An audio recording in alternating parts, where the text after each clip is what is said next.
Hello po Sir Dave, isa po akong matagal ng tagapakinig ng inyong mga kwento sa inyong channel at ngayon ay gusto ko naman pong ibahagi ang isa sa mga pinaka nakakatakot na karanasan ko. Tawagin nyo na lang po ako sa pangalang Michael. Sa kasalukuyan ay 33 years old na ako at may asawa na at isang anak na babae. Nagtatrabaho po ako bilang purchasing buyer sa isang marketing company dito sa Cavite. Marami na akong nasaksihang kababalaghan simula pa noong bata ako, kaya kadalasan ay hindi na ako basta-basta nagugulat. Pero sa lahat ng mga nakita ko, may isang karanasan na talagang tumatak sa isip ko at hanggang ngayon ay ayoko nang maulit pa. Nagsimula ang lahat noong 7 years old pa lang ako. Nakatira pa kami noon sa Bulacan. Sobrang taas ng lagnat ko ng mga panahong iyon. Halos hindi na ako bumabangon sa kama at kahit anong gamot ang ipainom sa akin ni mama, hindi pa rin bumababa ang lagnat ko. Dahil nag-aalala na siya, dinala niya ako sa isang faith healer na kilala sa lugar namin. Matanda na yung babae at tahimik lang siyang nakatitig sa akin ng ilang minuto. Tapos bigla niyang sinabi kay mama na may nabangga raw akong hindi nakikita ng ordinaryong tao. Hindi ko pa naiintindihan ang ibig niyang sabihin. Bata pa ako at ang alam ko lang ay masama ang pakiramdam ko. Sabi pa raw ng faith healer, para maiwasan ang bigla ang paglapit o pananakit ng mga nilalang na hindi nakikita ng iba, kailangan daw niyang buksan ang third eye ko para masanay ako at hindi mabigla kapag may mga pagkakataong makakakita ako. Hindi ko alam kung totoo ba talaga yon. Pero simula noon, marami na akong nakikitang hindi kayang makita ng karamihan. Noong una, sobrang takot ako. Madalas akong umiiyak at ayaw kong matulog mag-isa. Pero habang tumatanda ako, natutunan ko ring tanggapin ang kakayahang iyon. Nasanay na rin ako sa iba't ibang klase ng nilalang na minsan ay bigla na lang sumusulpot sa paligid. Fast forward sa taong 2022, 6 kaming magkakasama sa opisina ng marketing company na pinapasukan ko sa Cavite. Magkakaibigan kaming lahat, kaya halos araw-araw ay sabay-sabay kaming nagla-lunch. Isang tanghali, lunch break na at nagkayayaan kaming kumain sa isang fast food chain malapit sa office. 5 kaming bumaba at naiwan ang isa naming katrabaho na tatawagin ko na lang sa pangalang JR. May tinatapos pa kasi siyang report kaya sabi niya susunod na lang siya. Habang pababa na kami ng hagdan, napansin kong wala pala ang wallet ko. Siguro naiwan ko sa mesa ko. Mauna na kayo, hahabol na lang ako, sabi ko sa mga kasama ko. Pag-akyat ko pabalik sa office, normal lang naman ang lahat noong una. Tahimik ang paligid dahil karamihan sa mga empleyado ay nakabreak na rin. Pagpasok ko sa loob ng opisina, nakita ko si JR na nakaupo sa harap ng computer niya at seryosong nagtatrabaho. Pero may isa pang kasama si JR at doon ako tuluyang nanlamig. Direktang nakatayo sa likod niya ang isang babae. Hindi ito ordinaryong babae. Sobrang itim ng suot niyang bestida mula ulo hanggang paa. Ang una kong napansin ay ang tangkad niya. Hindi naman po sa pagyayabang pero mataas po akong lalaki na nasa 6 na talampakan ang height pero yung babae mas matangkad pa kesa sa akin. Tinataya kong nasa 7 hanggang 8 talampakan ang taas niya. Halos sumayad na sa kisame ang ulo niya. Pero ang mas nakakatakot, kalahati ng mukha niya ay malinaw habang ang kabilang bahagi naman ay parang malabo o distorted. At kahit ganoon kitang-kita ko ang mga mata niya, nanlilisik. At nakangiti siya. Yung ngiti na hindi mo may paliwanag kung bakit sobrang nakakakilabot. Hindi siya nakatingin sa akin, kundi nakatingin siya kay JR at parang hindi niya gustong alisin ang tingin niya rito. Pakiramdam ko, alam niyang nakikita ko siya pero hindi siya gumalaw. Hindi rin siya lumingon. Parang ang buong atensyon niya ay para lamang kay JR. Nanigas ako sa kinatatayuan ko. Hindi ako makahinga ng maayos. Alam mo yung parang gusto mong sumigaw pero walang boses na lumalabas. Ilang segundo rin akong hindi makagalaw hanggang sa nanaig ang takot. Mabilis akong tumakbo papunta sa cubicle ko, kinuha ko ang bag ko at halos pababa na akong nakatakbo sa hagdan.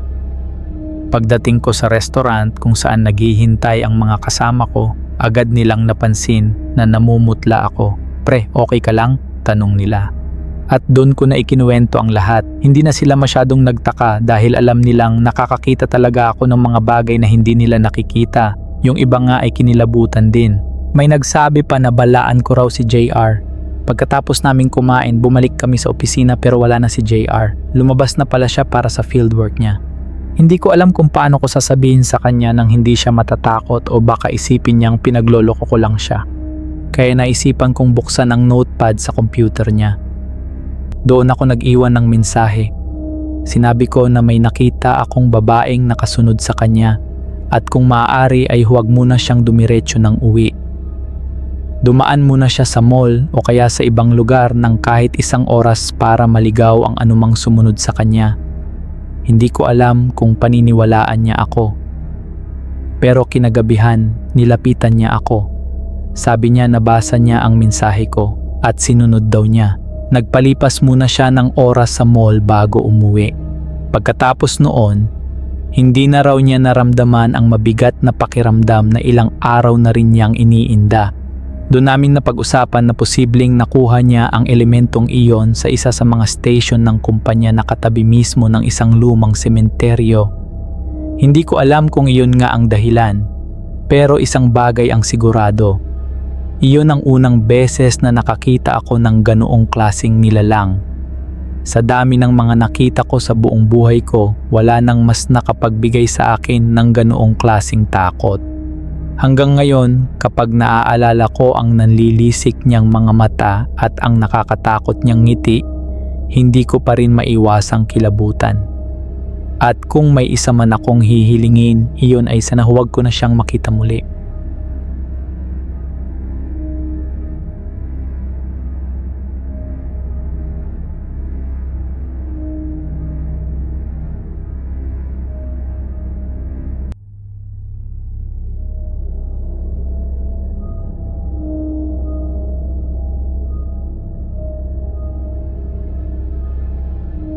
Magandang araw po, Sir Dave. Ako po si Aya, 29 years old at kasalukuyang nagtatrabaho bilang production associate sa isang manufacturing company dito sa Laguna. Isa sa mga libangan ko kapag break time o kaya kapag medyo tahimik ang trabaho ay ang pakikinig ng mga horror stories. Isa rin po ako sa mga silent listener ng inyong channel. Kaya naisip kong ibahagi rin ang ilan sa mga karanasan ko na hanggang ngayon ay hindi ko pa rin lubos maipaliwanag. Nangyari ang mga ito noong 2021 hanggang 2022 sa dati kong pinapasukang kumpanya kung saan night shift ang schedule ko. Sa department namin noon, 2 lang kaming assigned sa gabi. Kaya madalas, kapag break time ng partner ko o kaya naman rest day niya, ako lang mag-isang natitira sa buong section. Sa totoo lang, sanay na ako sa katahimikan ng gabi. Mas gusto ko pa nga iyon dahil mas nakakapag-concentrate ako sa trabaho. At syempre, dahil bawal ang cellphone sa loob ng workplace namin, gumagamit ako ng kung ano-anong pinagbabawal na teknik para lang makinig ng mga horror stories habang walang gaanong ginagawa. Huwag nyo na lang po akong gayahin. Isang gabi, around midnight na po iyon. Hindi ko na maalala ang eksaktong oras pero sigurado akong lampas 12:00 na. Naka-break time ang partner ko kaya ako lang mag-isa sa department. Tahimik ang paligid. Ang maririnig mo lang ay yung tunog ng aircon, ingay ng mga makina sa malayo at ang pagtipak ko sa keyboard habang nagtatrabaho. Habang tutok na tutok ako sa monitor, napansin ko sa gilid ng mata ko na parang may anino na dahan-dahang lumalapit sa likuran ko. Hindi ko agad ito pinansin. Sa isip ko, baka isa na naman iyon sa mga kaibigan ko sa kabilang department. Mahilig kasi silang manggulat at mang-good time, lalo na kapag alam nilang mag-isa lang ako. Habang papalapit ang anino, hinintay ko talaga na makalapit siya sa likod ko. Ang plano ko, ako ang mauunang manggulat para sila naman ang mabigla. Pero paglingon ko, wala. As in wala. Napakunot ang noo ko. Tumayo pa ako at chinek ang mga sulok na pwedeng pagtaguan. Sinilip ko pa nga ang likod ng cabinet at ilalim ng mesa namin. Pero wala talagang tao. Doon na ako medyo kinabahan. Pero syempre bilang feeling matapang, umupo na lang ulit ako at ipinagpatuloy ang ginagawa ko. Pero ang totoo, kinakabahan na talaga ako. Kaya tinigil ko muna ang ginagawa ko. Baka mamaya imaginasyon ko lang, sabi ko sa sarili ko. Pero hindi lang pala isang beses mangyayari iyon sa akin. Sa tuwing solo ako sa duty at madaling araw na, paulit-ulit kong nakikita sa peripheral vision ko na parang may taong lumalapit sa likuran ko. Kapag lilingon ako, wala naman. At legit po talaga ang kaba, hindi na nga ako mapakali minsan. Kapag may nararamdaman akong may paparating, inuunahan ko na agad ng lingon. Pero pareho lagi ang resulta, walang tao. Kalaunan, nasanay na rin ako. Pero hindi lang iyon ang mga kakaibang nangyari sa dati naming opisina. Marami na rin kasing kwento ang mga katrabaho ko. May isang pagkakataon pa nga na nakita raw ng isa naming ka-work ang boss namin. Ang problema, wala raw ulo. Noong una, akala namin biro lang yon. Pero nanginginig talaga siya nung ikinukwento niya yon sa amin. Sabi niya, akala niya ay boss namin ang papalapit sa hallway. Nakilala pa raw niya sa suot nitong polo at sa katawan. Pero nang mapansin niya, wala raw itong ulo. Doon siya napasigaw at napaupo sa takot. Meron ding mga pagkakataon na kahit busy ang gabi at lahat kami ay may kanya-kanyang ginagawa, bigla na lang may hihila sa buhok mo. Una, akala ko prank lang. Pero isang beses, naramdaman ko mismo iyon. Nakaupo ako habang nagtatype sa computer nang may humila sa buhok ko. Hindi malakas pero sapat para maramdaman ko na parang may humawak talaga. Napalingon ako agad. Wala naman. Tinawanan ko na lang at sinabi sa mga kasama ko. Pero ang mas nakakagulat, sabi nila, nangyayari rin daw iyon sa kanila. Hindi lang buhok, may pagkakataon ding may kumakalabit sa binti ko sa ilalim ng mesa. Minsan pa nga napalingon ako sa ilalim dahil akala ko may nalaglag na gamit. Pero wala naman at hindi lang ako ang nakaranas noon. Halos lahat ng ka-department ko ay may parehong kwento. Merong nakakaramdam ng kalabit, merong parang may humihinga sa tabi nila, at meron ding nagsasabing may batang pagalagala sa loob ng opisina.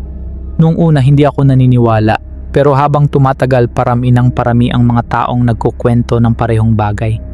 May isa pa ngang dating empleyado na nagsabi sa akin na madalas daw niyang makita ang isang batang lalaki na tumatakbo sa hallway. Akala niya noon ay anak ng isa sa mga empleyado. Pero nang tanungin niya ang guard kung kaninong bata yon, nagulat na lang siya nang sabihing wala namang batang pumapasok sa building tuwing gabi. Kaya pala nung minsang may nakita akong maliit na anino na mabilis na dumaan sa dulo ng koridor, hindi ko na lang pinansin, ayoko na ring alamin. Sapat na sa akin na alam kong hindi lang ako ang nakakaranas. Hanggang sa lumipat ako ng trabaho noong 2023, simula noon wala na akong gaanong nararanasang kakaiba. Yun lamang po Sir Dave, maraming salamat sa pagbasa ng aking kwento.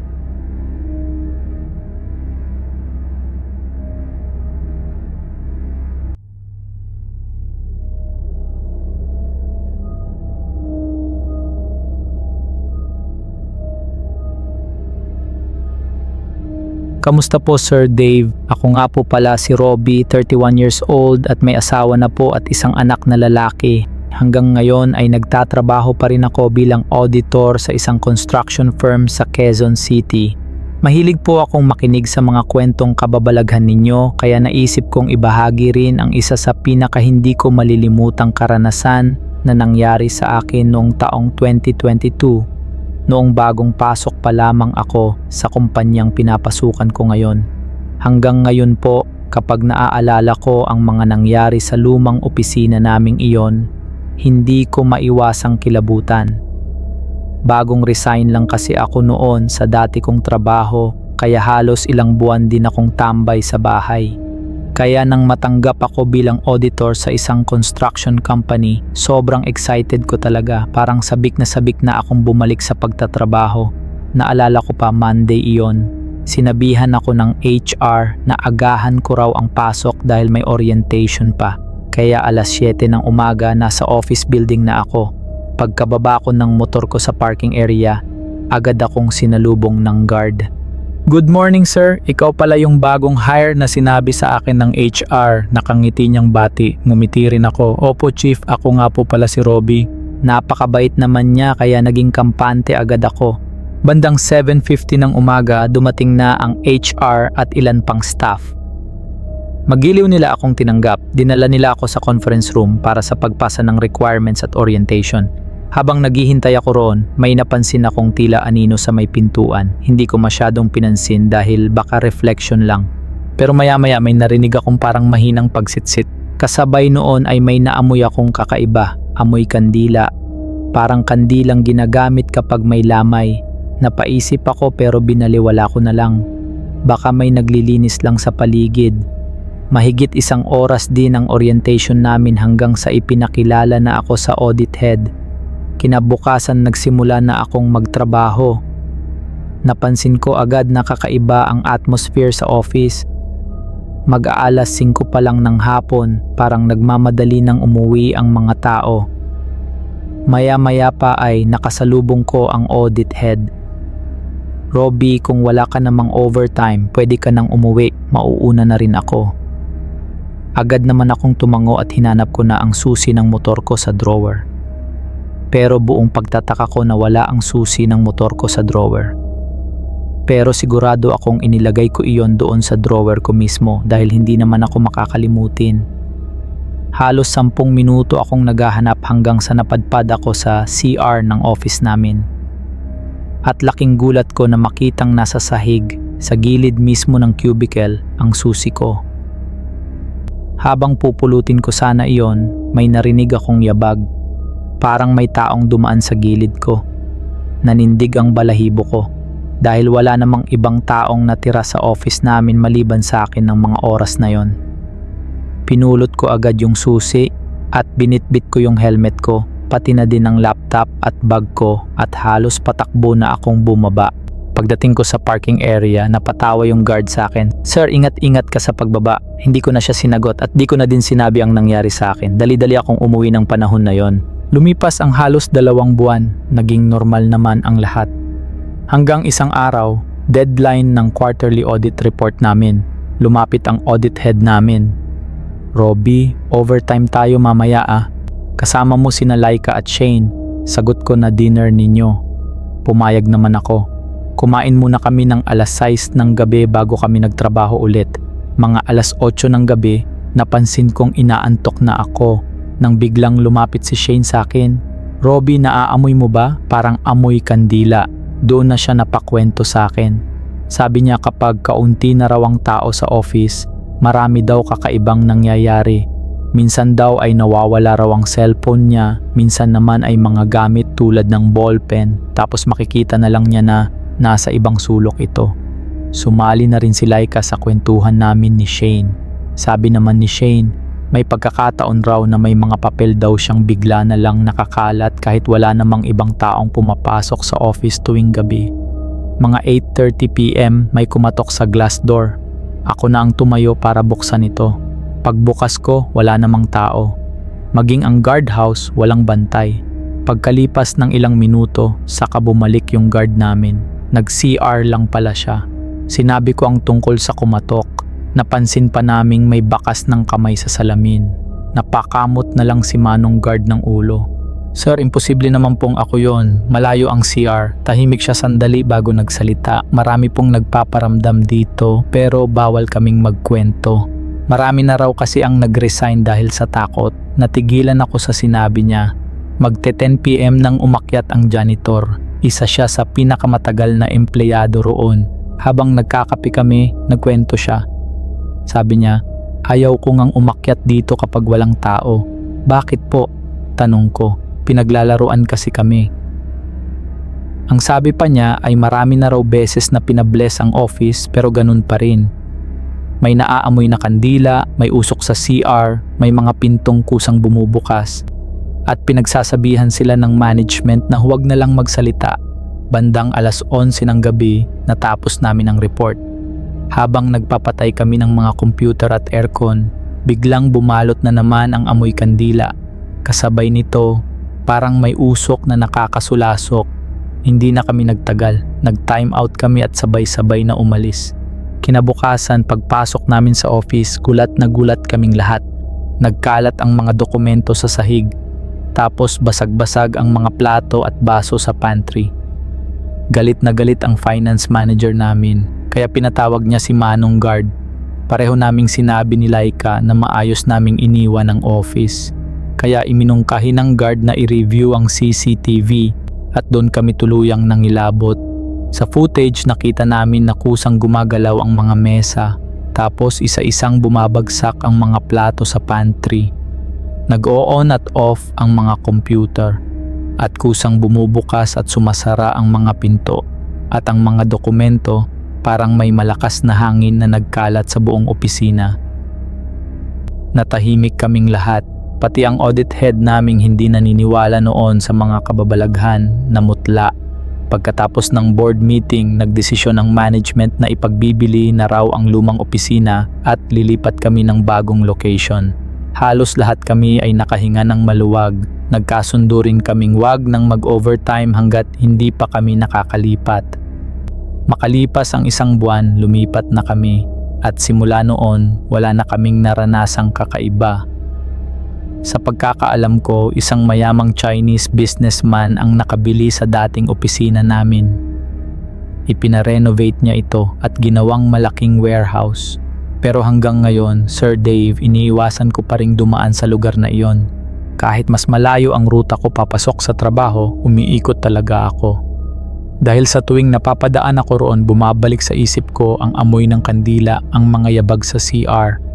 At higit sa lahat ay ang CCTV footage na nagpapatunay na may mga bagay talaga sa mundong ito na hindi kayang ipaliwanag ng tao.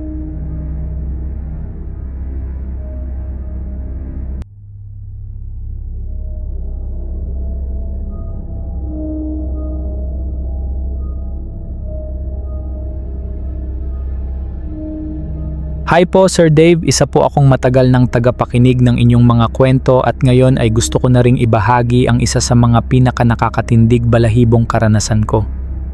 Maaari niyo po akong tawagin sa pangalang Janine, 23 years old. Isa po akong fresh graduate at kasalukuyang nagtatrabaho bilang finance assistant sa isang international company sa Ortigas, Pasig. Ang ikukwento ko pong ito ay nangyari last year, 2025, ilang linggo pa lamang matapos akong matanggap sa kumpanyang pinapasukan ko ngayon. Marami na akong narinig na mga kakaibang kwento mula sa ibang empleyado, pero hindi ko masyadong pinapansin noon dahil iniisip ko na baka mga biro lang o kaya naman ay gawa-gawang kwento para takutin ang mga bagong empleyado. Pero hindi ko akalaing ako mismo ang makakaranas ng isang bagay na hanggang ngayon, kapag naaalala ko, parang bumabalik ulit ang takot na naramdaman ko. Bilang bagong empleyado, sobrang sipag ko talagang pumasok ng maaga. Ayokong maabutan ng matinding traffic sa Rosario at gusto ko ring maipakita na seryoso ako sa trabaho. Madalas nga ako pa ang gumigising sa guard namin dahil sobrang aga kong pumasok. Isang araw, may transport strike kaya naisip kong mas agahan pa ang pagpasok. Alas 6 ng umaga pa lang, nasa opisina na ako. Tahimik ang buong floor at halos wala pang tao. Ang opisina namin ay nasa penthouse ng isang building sa 35th floor, kaya medyo nakakatakot kapag ikaw lang mag-isa. Pagpasok ko pa lang sa floor namin, napansin ko agad ang kakaibang lamig. Hindi iyon ordinaryong lamig ng aircon dahil sarado naman ang lahat ng bintana at wala pang bukas na mga ventilation. Yung tipong lamig na parang biglang bumigat ang pakiramdam mo. Hindi ko na lang pinansin. Ang setup ng office namin ay may mahabang hallway. Sa unang pinto ay ang purchasing department at doon matatagpuan ang switch para sa mga ilaw ng hallway. Sa pinakadulo naman ay ang opisina ng boss namin. Medyo pa-curve ang dulo ng hallway at puro glass wall ang opisina niya. May mga stripes na frosted film kaya hindi mo lubusang makikita ang loob nito, pero sapat para makita ang mga taong naroon. Habang papunta ako sa switch, hindi mawala sa isip ko ang kakaibang pakiramdam. Pero dahil sanay akong mag-isa at ayokong maging praning, dumiretso pa rin ako. Pagkabukas ko ng ilaw, nanlaki ang mga mata ko. may isang babae na nakatayo sa loob ng opisina ng boss namin. Diretso siyang nakaharap sa glass wall na parang may hinihintay. Hindi ko maaninag ng buo ang mukha niya dahil sa mga stripes sa salamin, pero kitang-kita ko ang mahabang buhok niya at ang maputla niyang katawan. Hindi rin siya gumagalaw. Sa sobrang gulat ko, hindi na ako makagalaw at hindi rin makasigaw. Ang nasa isip ko lang noon, may tao na agad? Pero imposible, ako pa lang ang nandoon. At higit sa lahat, sarado pa ang opisina ng boss namin. Halos 1 minuto akong nakatayo roon, hawak pa rin ang switch ng ilaw habang nakatitig sa babaeng nasa loob. Pakiramdam ko noon ay parang nanigas ang buong katawan ko. Gusto kong tawagin ang guard sa lobby pero wala man lang lumabas na boses sa bibig ko. Hanggang sa unti-unti kong naigalaw ang kamay ko. Sa sobrang takot, pinatay ko ulit ang ilaw. Pagdilim ng hallway, pumikit ako at huminga ng malalim. Pagkatapos ng ilang segundo, binuksan ko ulit. At doon, wala na siya. Walang kahit sino sa loob ng office ng boss namin. Biglang bumilis ang tibok ng puso ko. Hindi ko na tinuloy ang pagpunta sa department namin. Sa halip, dumiretso ako sa pantry at doon na lang ako naghintay ng ibang empleyado. Hindi ko kayang maglakad mag-isa sa hallway na iyon. At habang naghihintay ako, paulit-ulit kong iniisip kung namalikmata lang ba ako. Pero hindi. Alam kong hindi, Sir Dave. Dahil sobrang linaw ng nakita ko. Mula noon, hindi na ako kailanman dumating ng ganoon kaaga. Kahit traffic pa sa Rosario, mas gugustuhin ko ng makipagsiksikan kaysa maranasan ulit iyon. Marami pa akong naranasang kakaiba sa opisina namin, pero ito ang talagang tumatak sa akin.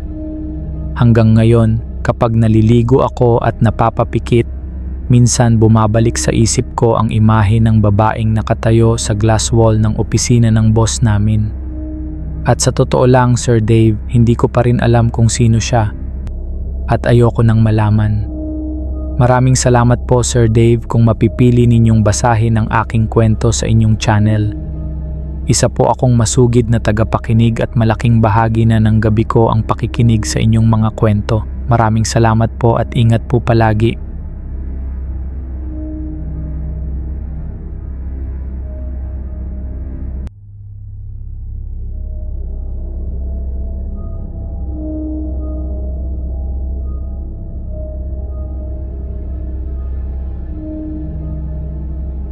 Hi po Sir Dave, isa po akong regular na tagapakinig ng inyong channel at gusto ko sanang ibahagi ang isa sa mga karanasan ko na hanggang ngayon ay sariwa pa rin sa alaala ko. Ako po si Emily, 42 years old. Sa kasalukuyan ay isa na po akong full-time mother at may 2 ng anak na parehong nag-aaral. Dati po akong naging admin staff sa isang pribadong kumpanya dito sa Laguna. At doon ko naranasan ang isa sa mga hindi ko malilimutang pangyayari sa buhay ko. Nagsimula akong magtrabaho sa kumpanyang iyon noong taong 2007. Sa mga unang taon ko roon, masasabi kong wala naman akong naranasang kakaiba. Tahimik ang opisina namin at maayos ang samahan ng mga empleyado. Kahit may mga bulong-bulungan noon na may mga nagpaparamdam daw sa building, hindi ko naman pinapansin dahil hindi ako yung klase ng tao na madaling maniwala sa mga ganoong kwento. Dumating ang taong 2010 at 7 buwan na akong buntis noon sa panganay ko. Kasagsagan din iyon ng eleksyon at tumatakbo bilang konsehal ng bayan ang employer namin. Dahil private company ang pinapasukan ko, halos lahat ng tao sa opisina ay naging abala sa pangangampanya. Maging ang ibang clients namin mukhang mas tutok pa sa eleksyon kaysa sa negosyo. Ako naman, dahil sanay sa iba't ibang trabaho at medyo multitasking ang peg, ako ang madalas na naiiwan sa opisina. Sa totoo lang, petiks ang trabaho noong mga panahong iyon. Halos wala masyadong pumapasok na clients. Kahit buntis ako, medyo makulit pa rin ako noon at mahilig manood ng horror movies. Favorite ko pa naman ang mga Japanese horror films gaya ng The Ring, One Missed Call, at iba pang nakakatakot na palabas. Isang hapon, mag-isa lang ako sa opisina. Ang setup ng office namin noon, glass door siya, nakita mo ang nasa labas pero medyo hindi gaanong kita ang nasa loob. Dahil wala naman akong kasama at gusto kong parang nasa sinehan ng pakiramdam, pinatay ko ang ibang ilaw. Naiirita kasi ako kapag sobrang liwanag habang nanonood sa computer. Tahimik ang buong opisina. Tanging tunog lang ng electric fan at ng pinapanood kong horror movie ang maririnig. Bandang 3:00 ng hapon, nakita kong dumating ang sasakyan ni Ma'am Claire, ang boss namin. Hindi niya tunay na pangalan pero ganun ko na lang siya tatawagin. Agad akong tumayo at sumilip sa may pinto. Napansin kong hindi siya bumaba ng kotse. Binuksan lang niya ng bahagya ang bintana at sumilip papasok. "Kamusta ka dyan?" tanong niya. Ngumiti naman ako at sumagot ng, "Okay lang po ma'am." Pero napansin kong parang natigilan siya. Parang may tinititigan siya sa likod ko. Hindi ko yun pinansin dahil akala ko may tinitingnan lang siyang gamit sa loob ng opisina. Maya-maya, sinabi niya, "Maya-maya magpasara ka na ng office ha." Ngumiti lang ako. "Sige po ma'am, wala naman kaming guard noon pero marami namang tao sa paligid kaya kampante ako." Bago siya tuluyang umalis, may isa pa siyang tanong na medyo nagtaka ako. "May kasama ka na ba sa office?" Napangiti pa ako noon. "Wala po ma'am, mag-isa lang ako." Tumango siya at umalis na. Hindi ko na yun pinansin at ipinagpatuloy ko lang ang panunood ko ng horror movie. Kinabukasan, pagpasok ko sa opisina, agad akong pinatawag ni Ma'am Claire. Akala ko may ipapagawa siyang report o kaya may concern sa trabaho. Pero pagkaupo ko pa lang, bigla siyang nagsalita. "Emily, alam mo ba kung bakit kita tinanong kahapon kung may kasama ka?" Napaisip ako. "Hindi po ma'am." Tahimik siya sandali bago nagsalita. Kasi nung sumilip ka sa pinto kahapon, bigla siyang tumigil. "May nakita akong babae sa gilid mo." Napakunot noo ako. "Babae po?" Tumango siya. "Oo, mahaba ang buhok niya. Nakatayo siya mismo sa tabi mo. Parang binuhusan ako ng malamig na tubig. Nanlamig ang mga kamay ko. Pero wala naman pong tao doon ma'am." Sabi ko nga sa sarili ko baka may kasama kang staff o kamag-anak. Pero nung sinabi mong mag-isa ka lang, dun na ako kinabahan. Tinanong ko siya kung bakit hindi niya sinabi agad sa akin. Ngumiti lang siya ng bahagya. "Kasi 7 buwan kang buntis noon. Ayokong mataranta ka." Doon nga sa kotse ko, kinikilabutan na ako habang kausap kita. At ang mas nakapagbigay sa akin ng matinding kilabot ay ang sinabi niya bago matapos ang usapan namin. Hindi siya nakatingin sa akin, kundi nakatingin siya sa tiyan mo. Hindi ko maipaliwanag ang naramdaman ko nung mga sandaling iyon. Hindi ako makapagsalita. Hindi ko rin alam kung matatakot ba ako o magpapasalamat dahil wala namang nangyaring masama sa akin at sa anak ko. Pagkatapos ng pangyayaring iyon, hindi na ako nanonood ng horror movies kapag mag-isa sa opisina. At tuwing maaalala ko ang sinabi ni Ma'am Claire, hindi ko maiwasang kilabutan. Dahil kung hindi niya sinabi iyon kinabukasan, marahil hanggang ngayon ay hindi ko malalaman na may isa pa pala akong kasama sa opisina noong mga panahong akala ko ay mag-isa lang ako. Hanggang ngayon, hindi ko pa rin alam kung ano ang nakita ni Ma'am Claire at kung bakit siya nakatingin sa tiyan ko.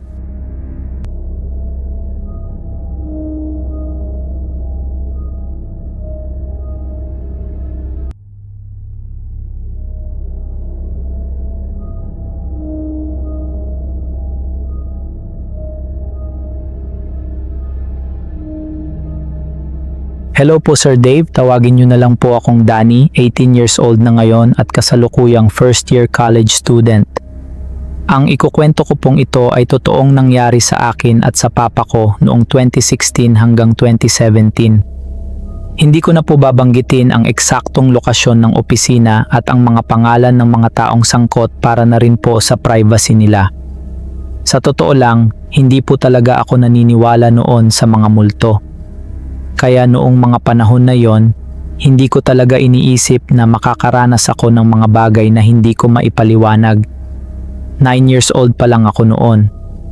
Mahilig kasi akong sumama sa papa ko kapag linggo dahil wala akong pasok at gusto ko ring makita kung ano ang ginagawa niya sa trabaho. Madalas niya akong isama sa office nila lalo na kapag wala naman kaming ibang lakad. Ang office ng papa ko noon ay nasa isang lumang building. Pagpasok pa lang namin sa hallway, hindi ko maipaliwanag pero parang may kakaibang bigat sa pakiramdam ko. Hindi naman ako natatakot noon pero parang ang tahimik masyado at may kakaibang atmosphere ang lugar. Napansin ko rin na maraming lumang gamit na nakatambak sa hallway. May mga armchair, lumang papel, kahon at kung ano-anong gamit na nakakalat sa gilid. Dagdag pa roon ang medyo madilim na ilaw sa pasilyo kaya medyo creepy talaga ang dating ng lugar. Pagpasok namin sa mismong opisina, napansin ko na tuwing dumarating ang papa ko at ang mga kasamahan niya, lagi silang bumabati ng good morning. Noong una, akala ko normal lang yon bilang respeto sa mga katrabaho nila. Pero kalaunan, napansin kong minsan kahit wala naman akong nakikitang ibang tao, bumabati pa rin sila. Hindi ko na lang pinansin dahil bata pa naman ako noon. Habang lumilipas ang oras, isa-isa nang nagsiuwian ang mga empleyado. Tahimik na ang buong opisina at ako naman ay abala sa paglalaro sa computer. Bigla kong napansin na parang kinabahan ng papa ko. Tinawag niya ang isa niyang kaopisina. Patingin nga dito sa CCTV. Curious na curious ako noon at gusto ko ring lumapit para tingnan kung ano ang nakita nila. Pero agad akong pinigilan ng papa ko. Wala yun anak, maglaro ka lang. Pero kahit naka-headset ako, narinig ko pa rin ang sinabi ng papa ko. Tingnan mo, sa gilid ng pwesto ni ma'am, may nakatayong babae. Hindi ko alam kung bakit pero kinilabutan ako. Ayoko nang malaman kung ano ang tinitingnan nila. Gusto ko na lang umuwi.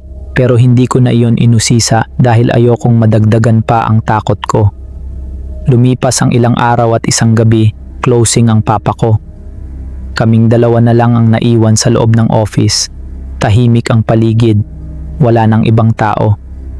Noong gabing iyon, naihi ako. Ang CR nila ay may 2 pinto. Pagpasok mo, may glass window na natatakpan ng papel na nakatape. Habang umiihi ako, biglang nagkaroon ng kakaibang tunog. Parang may nagwawasiwas sa papel na nakadikit sa salamin. Sa una, akala ko hangin lang. Pero imposible. Kasi saradong-sarado ang CR at wala namang bintanang bukas. At higit sa lahat, nakatape ng maayos ang papel. Pero sa harap mismo ng mga mata ko, nagsimulang magusot ang papel. Parang may kamay na pinipisil ito mula sa kabilang side. Hanggang sa tuluyan itong nalaglag. Hindi ko alam kung matatakot ba ako o magtataka. Kaya paglabas ko ng CR, agad kong sinabi sa papa ko ang nangyari. Pero napansin kong parang nagbago ang ekspresyon niya. Ngumiti lang siya at sinabi, "Wala lang yun anak." Pero halata kong ayaw niya lang akong matakot. Doon ko unang naisip na baka hindi lang pala ako ang may napapansin sa office na iyon. At tama nga ako. Isang gabi, umuwi ang papa ko na halatang shock na shock. Tahimik siya habang kumakain. Hanggang sa ikinuwento niya sa amin ang nangyari. Siya raw ang opening shift noon. Sobrang aga niyang dumating sa office at wala pa siyang kasamang empleyado. Habang naghahanda siya ng mga gamit, bigla raw siyang may narinig na sumitsit sa likod niya. Yung tipong malinaw na malinaw. Parang may taong gustong tawagin ang atensyon niya. Agad siyang napalingon pero wala siyang nakita. Doon na siya kinabahan. Bilang taong malapit sa Diyos, nagpatugtog siya ng worship song sa laptop niya bago siya bumaba at tumambay muna sa ibaba ng building habang naghihintay ng ibang empleyado. Pagkaraan ng ilang minuto, dumating na ang isa niyang kaopisina. Pag-akyat nila pabalik sa office, pareho silang nagtaka. Nakahinto na ang worship song na iniwan niyang tumutugtog. Walang tao sa loob. At walang dahilan para tumigil iyon. Doon daw siya tuluyang kinabahan at simula noon, lagi na silang nagpapaalam bago umuwi. Mauna na po kami. Nung bata ako, hindi ko maintindihan kung bakit kailangan pa nilang gawin iyon. Pero ngayong mas matanda na ako, saka ko naunawaan na minsan may mga bagay talagang hindi natin kayang ipaliwanag. Hindi na nagtatrabaho ang papa ko sa lugar na iyon ngayon at iba na rin ang trabaho niya. Ang ate ko rin ay may sarili ring mga karanasan doon na hanggang ngayon ay naaalala pa rin namin kapag napag-uusapan ng lumang opisina. Pero hanggang ngayon, tuwing naaalala ko ang lumang building na yon, bumabalik pa rin ang kilabot na naramdaman ko noong bata pa ako.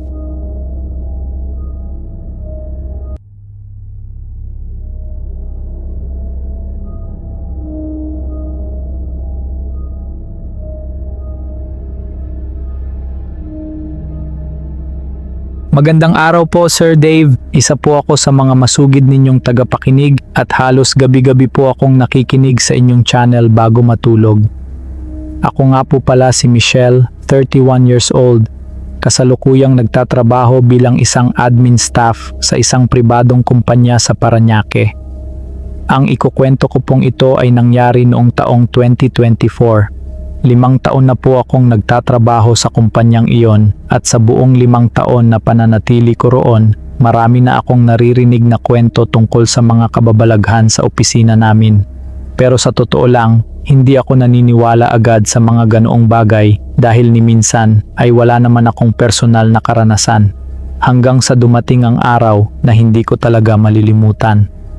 Friday noon at sakto ring araw ng sweldo kaya excited ang lahat na makauwi ng maaga. 5:00 pa lang ng hapon ay halos nagmamadali na ang mga office mates ko. Kanya-kanyang ligpit at uwian na agad. Honda kung Honda, kumbaga. Ako naman, hindi pa makauwi dahil susunduin pa ako ng boyfriend ko. Galing pa kasi siyang Maynila at alam naman nating lahat na kapag Friday at sweldo, siguradong sobrang traffic. Ang department namin ay nasa 2nd palapag ng building. 2 rooms lang ang naroon. Yung isang room ay sa aming mga admin at ang katabing room naman ay para sa mga IT department. Magkatabi lang sila at may partition wall na frosted glass kaya kahit hindi mo makita ng malinaw ang kabilang room kung may tao man doon o wala. Bandang 5:00 ng hapon, 2 na lang kaming natira sa room namin. Ako at ang manager ko. Magkalayo naman ang pwesto namin kaya habang naghihintay ako sa boyfriend ko, salitan akong naglalaro sa cellphone at nagbabrowse ng Facebook sa laptop. Hindi ko na malaya ng oras. Bigla na lang nagsalita ang manager namin. "Michelle, hindi ka pa ba uuwi?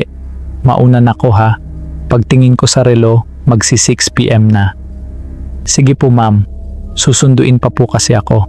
Pagkaalis niya, ako na lang mag-isa sa buong room. Pero kampante pa rin ako. Una, dahil hindi naman ako nakakaramdam ng kung ano-anong presensya. Pangalawa, bukas naman ang pinto ng room namin.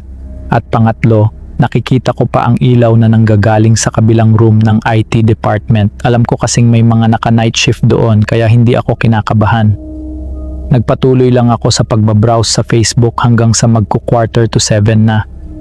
Nag-message na ang boyfriend ko, malapit na ako sabi niya, kaya dali-dali na akong nagligpit ng gamit. Dahil feeling ko naman ay wala nang gagamit ng room, naisip kong patayin na lahat ng ilaw para makatipid sa kuryente. Kahit papaano concern naman ako sa Meralco bill namin, biro ko pa sa sarili ko. Kaya ayon, pinatay ko lahat ng ilaw sa room namin. Ang natitirang liwanag na lang ay yung ilaw na nanggagaling sa IT room at sa pantry. Habang papalapit ako sa hagdan, bubunot sana ako ng cellphone para i-message ang boyfriend ko na pababa na ako. Pero nanlamig ako, wala ang cellphone ko, hindi ko siya makita sa bag ko, hindi ko rin makita sa bulsa ko, at gaya ng normal na tao na ayaw bumalik sa madilim na opisina, ilang beses ko pang hinalungkat ang bag ko, baka nandito lang, sa isip-isip ko, pero wala talaga. Doon ko na inamin sa sarili ko na naiwan ko nga sa table ko ang cellphone, napabuntong hininga na lang ako, sabi ko pa sa sarili ko, "Michelle naman, bakit mo pa kasi pinatay lahat ng ilaw? Wala na akong ibang choice kundi ang bumalik sa room namin." Pagpasok ko, halos madapa pa ako sa pagmamadali. Binuksan ko ulit lahat ng ilaw at agad kong nakita ang cellphone ko na nakapatong lang sa mesa. Napangiti pa ako, "Hay, salamat." Kinuha ko yon at dali-daling pumunta sa pinto. Ang switch kasi ng ilaw ay nasa likod mismo ng pinto. Kaya habang papatayin ko na ang ilaw, bigla akong natigilan. May bumulong. Direkta sa kanang tenga ko. Napakalinaw. Isang boses ng babae. Matanda na ang tunog ng boses niya. Hindi pa sigaw. Hindi rin mahina. Saktong bulong lang na para bang may taong nakatayo mismo sa tabi ko. Sa sobrang gulat ko, hindi ko na naintindihan ang sinabi niya dahil napakabilis ng pagkakabigkas. Parang may sinabi siya pero hindi ko na maalala kung ano. Nanlamig ang buong katawan ko. Wala na akong inisip. Pinatay ko agad ang ilaw at halos takbo na akong lumabas. Pagtingin ko sa IT room, doon ako mas kinilabutan. May ilaw pa pero wala ng tao. As in wala. Doon na ako halos lumipad pababa ng hagdan. Pagdating ko sa lobby, nakita ko si Kuya Guard na nakatingin sa akin. Siguro halata sa mukha ko ang takot. Hindi ko na malayan na nasabi ko agad, "Kuya, may bumulong po sa akin sa taas." Napangiti siya. "Ano raw sabi sa'yo?" At doon ko lang na-realize na hindi ko pala naintindihan ang sinabi ng boses. Sobrang bilis kasi ng pagkakabulong. Hindi ko po maintindihan, kuya. Pero babae po siya. Medyo may edad yung boses. Napatawa lang si Kuya Guard. Tapos sabi niya, "Kaya nga bilib ako sa'yo, Ma'am Michelle. Ikaw na lang mag-isa sa third floor, hindi ka pa bumababa." Yung ibang ngang nag-OOT, nagpapasama pa sa akin o sa mga taga-facilities. Mas lalo akong kinabahan sa sinabi niya. Ibig sabihin, alam na nila. Hindi na ako nagtanong pa. Nagpaalam na lang ako at halos tumakbo palabas ng building. Pagdating ko sa sasakyan ng boyfriend ko, hindi pa man ako nakakasara ng pinto ay todo kwento na agad ako. Halos mangiyak-ngiyak pa ako habang kinukwento ang nangyari. Habang nagmamaneho siya, sinabi niya sa akin, "Kapag pagod ka kasi, mas sensitive ka sa paligid. Mas madali mong maramdaman ang mga presensya o kaya naman mas madali kang kapitan ng bad energy." At doon ko na lang naisip, bulong ba talaga ang narinig ko o baka may ibang tunog lang? Pero imposible. Wala nang tao sa buong floor namin. Wala nang ibang pinanggagalingan ng ingay. At ang mas nakakagulat pa, ang mga kwentong naririnig ko noon tungkol sa opisina namin. Puro tungkol sa isang batang lalaki na tinatawag nilang Junjun. Hindi man lang ako naabisuhan na may babae rin palang nagpaparamdam doon. Simula nang mangyari iyon, hindi na talaga ako nagpapaiwan mag-isa sa room namin. Kapag uwian na, Honda kung Honda. At kung kailangan ko pang hintayin ang boyfriend ko, sa lobby na lang ako tumatambay kasama si Kuya Guard. Hanggang ngayon, kapag naaalala ko ang gabing iyon, kinikilabutan pa rin ako. Hindi ko man alam kung ano talaga ang bumulong sa akin, pero isang bagay ang sigurado, ayoko nang marinig ulit ang boses na iyon.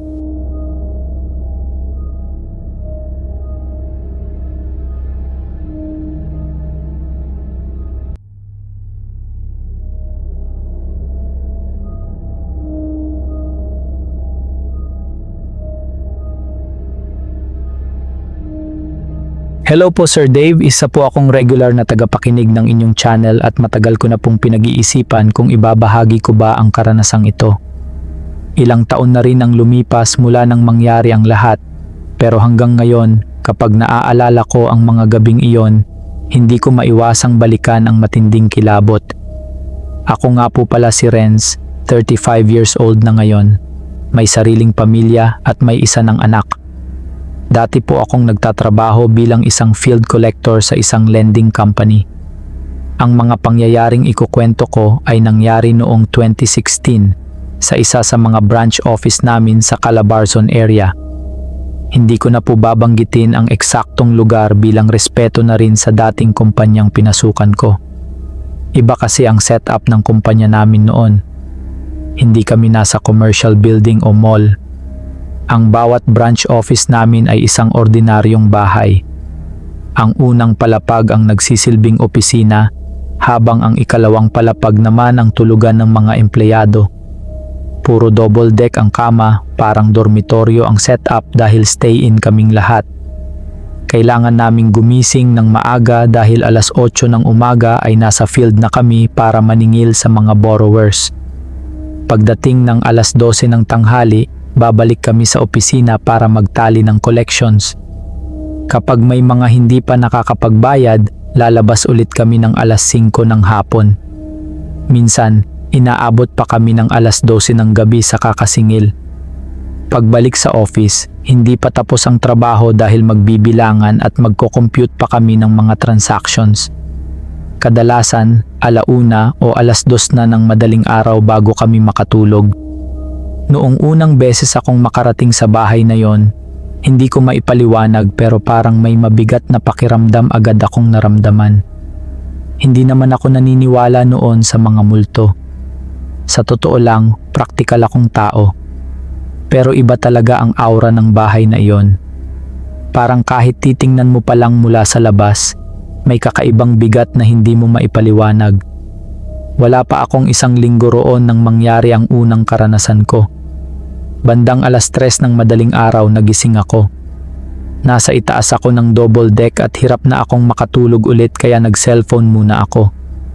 Makalipas ang ilang minuto, may narinig akong pumasok sa CR. Normal lang naman iyon dahil marami kami sa kwarto. Pero habang tumatagal, napansin kong halos 1 oras na, wala pa ring lumalabas. Hindi ko naman makita kung sino dahil nasa itaas ako ng double deck at nakaharang ang mga kama. Doon na nagsimulang tumakbo ang isip ko. Sino ba yon? Bakit ang tagal naman? Hindi ko na hinintay. Nagtalokbong na lang ako at pinilit na matulog. Kinabukasan, parang normal lang ulit. Pero simula noon, natuto akong matulog na may earphones at nakabukas ang music para kahit magising ako sa kalagitnaan ng gabi, wala na akong maririnig. Kaso habang tumatagal, may isa pa akong napapansin. Tuwing hihiga na ako para matulog, pakiramdam ko ay sobrang bigat ng katawan ko, parang may dumadagan sa dibdib ko. Inisip ko na lang na baka pagod lang ako sa trabaho. Isang gabi, naalimpungatan ako dahil naiihi ako. Pagmulat ko, nakita kong may pumasok sa CR. Agad kong inisip na ang ABM namin iyon dahil siya lang ang may maikling buhok sa mga kasama namin. Pero gaya noong una, sobrang tagal na naman bago lumabas. Sa pagkakataong iyon, naglakas loob akong bumaba para katukin ang pinto. Paglapit ko, itataas ko pa lang sana ang kamay ko para kumatok nang biglang kusang bumukas ang pinto. At walang tao sa loob. Walang tao. Nanigas ako sa kinatatayuan ko. Pakiramdam ko, binuhusan ako ng malamig na tubig. Sa sobrang takot ko, hindi na ako bumalik sa kama ko. Nakitabi na lang ako sa kasama kong nasa ibabang kama at pinilit kong matulog kahit nanginginig ako. Habang tumatagal ang pananatili ko roon, kung ano-anong kwento na rin ang naririnig ko tungkol sa bahay. Ayon sa mga matatagal ng empleyado, isang pamilya raw ang dating nakatira roon. At ayon sa mga kwento, dahil sa matinding selos, pinatay raw ng padre de pamilya ang kanyang asawa at mga anak. Pinagtataga raw ang mga ito at inilagay ang mga katawan sa CR sa ibabang palapag. Hindi ko alam kung totoo iyon o hindi. Pero isang bagay ang sigurado. Sa tuwing mapapadaan ako sa CR sa baba, sobrang bigat ng pakiramdam ko. Parang may kung anong nakatingin. Kaya kahit tamad na tamad ako, tinitiis kong umakyat pa sa taas para doon magbanyo. Isang hapon, tapos na kaming magpa-release ng pera sa mga borrower kaya nagpapahinga lang kami ng isa kong katrabaho. Nagpaalam siyang maglalaba muna sa CR. Ako naman ay pumikit para umidlip. Makalipas ang ilang minuto, may narinig akong malalakas na katok sa pinto ng CR. Akala ko nung una, siya iyon at may ipapautos. Pero hindi siya nagsasalita. Palakas ng palakas ang katok. Hanggang sa narinig ko siyang sumigaw mula sa loob. Tatayo na sana ako nang bigla siyang lumabas ng CR. Galit na galit siya. Ikaw ba yung kumakatok? Napabangon ako. Sira ka ba? Nagpapahinga ako rito.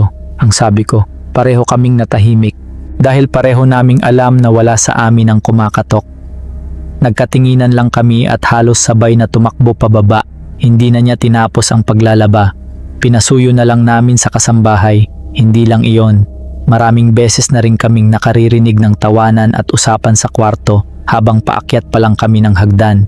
Pero pagpasok namin, wala namang tao. May mga pagkakataon ding may naririnig kaming batang tumatakbo sa hagdan, may umiiyak na babae, at minsan, mula sa bintana ng kwarto, kita naming bukas ang ilaw sa hagdan kahit sigurado kaming pinatay namin iyon.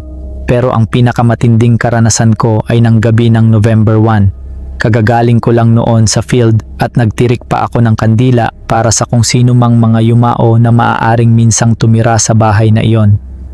Habang nakahiga ako at nagse-cellphone, hindi ko na malayang nakatulog na pala ako. Bigla akong nagising. Pero hindi ako makagalaw. Hindi rin ako makapagsalita. Bukas ang ilaw sa kwarto, pero sa paligid ko may mga nakatayo.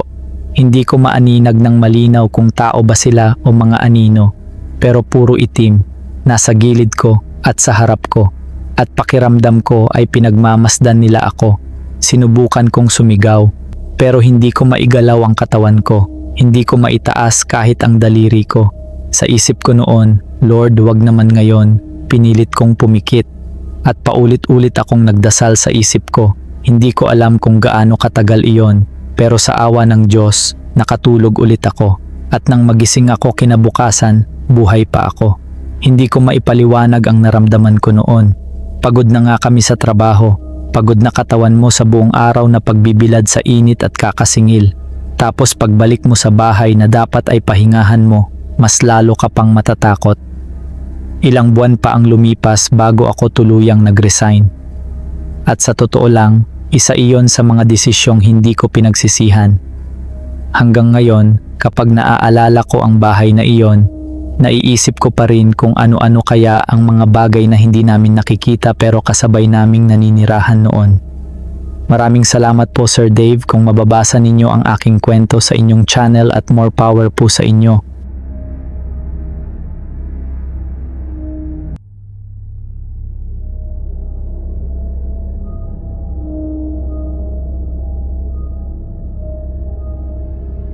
Magandang araw po Sir Dave at sa lahat ng mga nakikinig sa inyong channel. Isa po akong matagal ng taga-subaybay at gusto ko pong ibahagi ang isa sa mga pinakanakakatakot na karanasan namin ng girlfriend ko na hanggang ngayon ay sariwa pa rin sa isip namin. Ako nga po pala si John Mark, 32 years old, kasalukuyang nagtatrabaho sa isang tanggapan sa East Avenue, Quezon City. Ang karamihan sa mga ikukwento ko ay nangyari noong 2024 hanggang 2025 sa isang bagong tayong 23-story building malapit sa pinagtatrabahuhan namin at pati na rin sa isang apartel sa Quezon City. Hindi naman talaga ako yung tipong madaling maniwala sa mga kababalaghan. Pero simula nang makilala ko ang girlfriend ko, parang sunod-sunod na kaming nakakaranas ng mga bagay na hindi maipaliwanag. Unang karanasan niya ay nang mag-overtime sila noong buwan ng April or May 2024. Holiday noon pero pinapasok pa rin sila dahil marami raw kailangang tapusin na trabaho. Gabi na nang matapos sila at pababa na sana sila ng building. Dalawa lang sila ng kasama niyang babae na sumakay sa elevator. Pagkabukas ng elevator, pumasok sila at pipindutin na sana ang buton pababa nang bigla silang parehong nakarinig ng boses. Down po. Malinaw na malinaw daw iyon. Napatingin agad ang girlfriend ko sa kasama niya. Narinig mo yon? Tanong niya. Oo, narinig ko rin. Pareho silang nagkatinginan at parehong kinilabutan. Wala namang ibang tao sa elevator kundi silang dalawa. Mula noon, hindi na raw sila sumasakay ng mag-isa kapag gabi. Ilang buwan pa ang lumipas, may isa na naman siyang naranasan. Kailangan niyang umakyat sa 15th floor gamit ang fire exit. Habang paakyat siya, napansin niyang may batang lalaki na nakaupo sa hagdan. Nakaupo ito na parang nakapulupot ang mga binti, parang istilong anito. Nakaasul na polo shirt at pantalon. Mga 5 hanggang 7 taong gulang siguro ang bata. Dahil akala niya ay anak raw ng isa sa mga empleyado, dumaan lang siya at hindi pinansin. Pero habang paakyat siya, napaisip siya. Bakit may batang nandito at bakit mag-isa lang? Paglingon niya, wala na yung bata. Doon na siya napahinto at halos manginig sa takot. Tinawag na nga niya itong Junjun bilang biro sa mga katrabaho niya pero sa totoo lang, hindi na siya muling dumaan mag-isa sa fire exit. Isa pang insidente ang nangyari sa 8th floor. Dalawa lang sila ng kasama niyang nag-iinspeksyon ng mga silid at nagdidikit ng mga stickers. Habang papalapit siya sa CR, bigla na lang daw bumalibag ng napakalakas ang pinto. Napalingon silang dalawa ng kasama niya.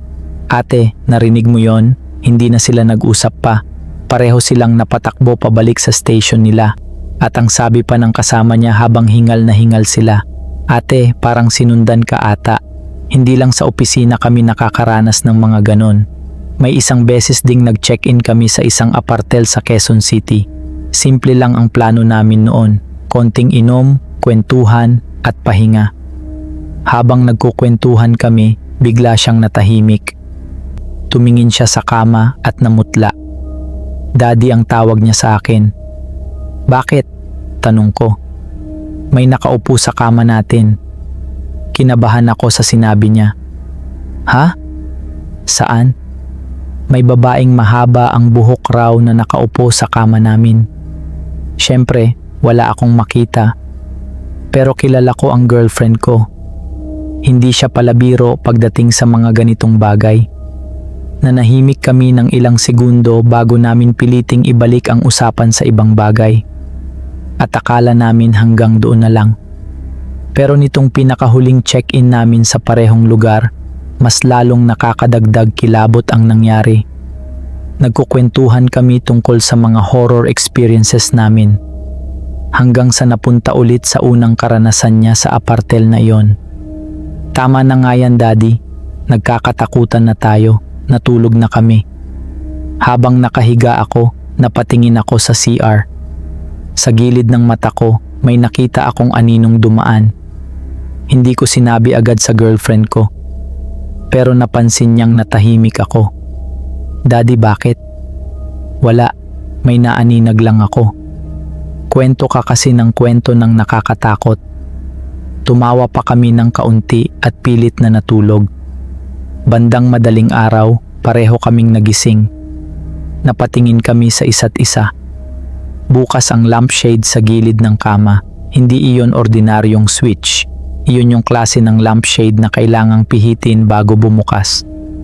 "Daddy, binuksan mo ba yan?" tanong niya. "Hindi.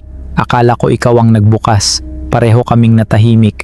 Patay ang lahat ng ilaw sa kwarto maliban sa ilaw ng CR. At sa loob ng ilang segundo, wala kaming narinig kundi ang ingay ng aircon at ang tibok ng mga puso namin.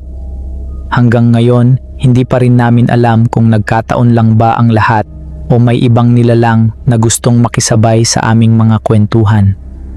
Simula noon, iniiwasan na naming magkwento ng mga nakakatakot kapag gabi at lalo na kapag nasa mga lugar kaming hindi pamilyar. Marami pa kaming ibang karanasan, Sir Dave, pero ito muna ang nais kong ibahagi. Maraming salamat po at God bless sa inyong lahat.